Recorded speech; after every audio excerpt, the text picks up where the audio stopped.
Rusty's Crypto Cave here, and we're going to check out the shed with the first snowstorm of the year.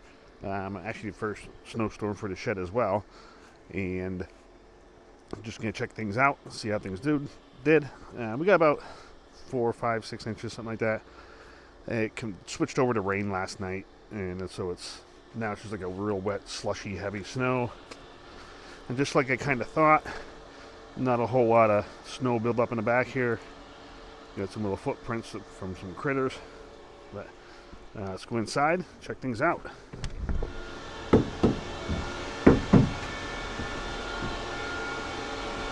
It is 85 degrees in here on the exhaust side.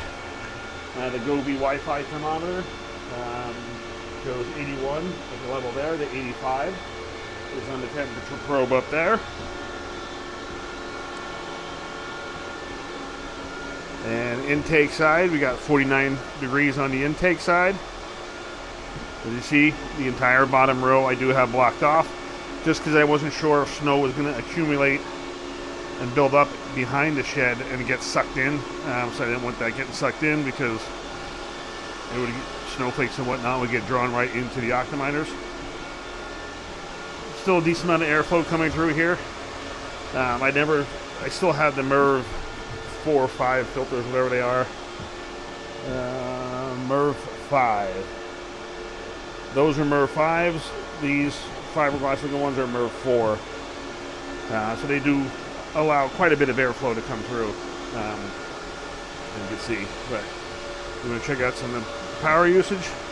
5,500 watts on the green breaker, 4,400 basically on the blue breaker, and 54 on the red breaker.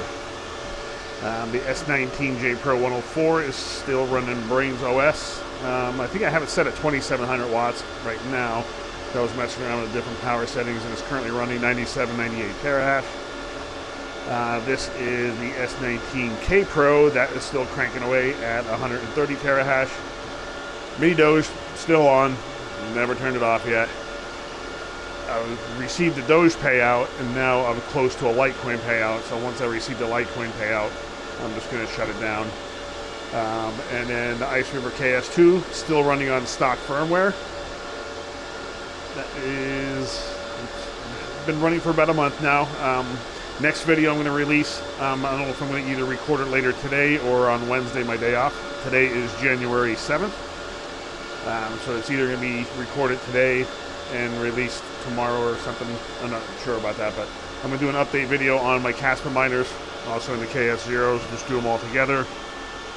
Because they're still running at the 160 gigahash firmware on those. And then the last ASIC is the S19K Pro Plus. It's a freaking mouthful. Bitcoin, or Bitmain in their naming schemes. That one is running around 90 terahash, I believe it is. I'd have to double check, but that one has an Epic Control Board in it as well.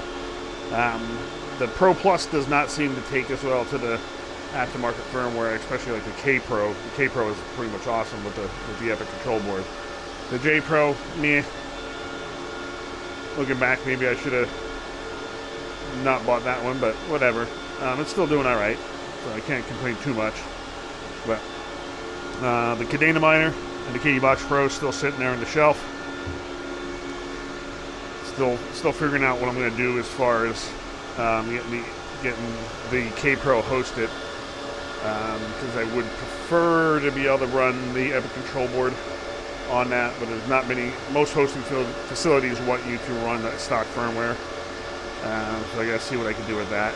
But the main point of this video, though, is just to check out the shed, make sure no moisture and stuff came in. Everything looks like we're good to go. I do have to get my ass out here and clean this thing out before the springtime, and because when springtime comes, there's going to be even more pollen and stuff coming through here. But it's just one of those things that I haven't gotten around to doing. So, but definitely needs to get done at some point. So, and actually the other thing I have, I ordered some veteran miner cables, so I might change the arrangement of the KS0s. So right now the one KS0 is here and the other one's over here. I might put them both over here, and I have the cables for the 1200 watt HP server power supplies. So I had those cables as well. And just for shits and giggles, I did buy the Meter box? Meter box 3D printed the little covers. I did open those up. Wintertime, not going to need them, but these things do get hot in the summer, so even just the regular KS0s, these aren't even KS0 Pros. The regular KS0s, they do get a little toasty when they're overclocked. And probably the first step I'm going to do is get them off these laptop PSUs. Because even when they're still quite warm. They're not hot, but they're quite warm for the intake temps of 49 degrees coming through here, so they're still getting a little toasty. And I have much more confidence on a server PSUs running and not having any issues. And with, say, about probably running around 120 watts, 110 watts, whatever they are each. Put them on the server PSU. So, but other than that, that's pretty much it for today's video. Just mainly just checking out how she did in the snow.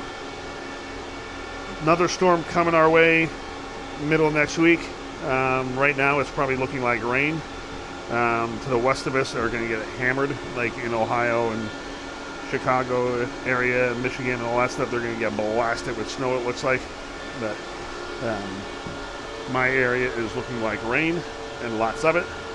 So currently, both of these fans are just at a speed of 4 right now. When a temp drops into the 20s, I could drop them down to 3. And then when it's in the low 30s, I put them up to 4. I'm trying to keep the shed exhaust side temps around the 80 degree-ish area. Because that way, the ASIC fans aren't screaming as loud. They're a little louder now than they are at night, but they're not too obnoxiously loud. And I think it's this guy. I think it's the S19K Pro that's a little bit louder, but that's the one that's also cranking too at the 130 terahash. That one's overclocked, running at about 3,000 watts. So, but anyway, till the next video. Next one's going to be the Caspa miner updates on the KS0s and the KS2, how far along I am to break even, and so on and so forth. Alrighty, until the next video, catch you later.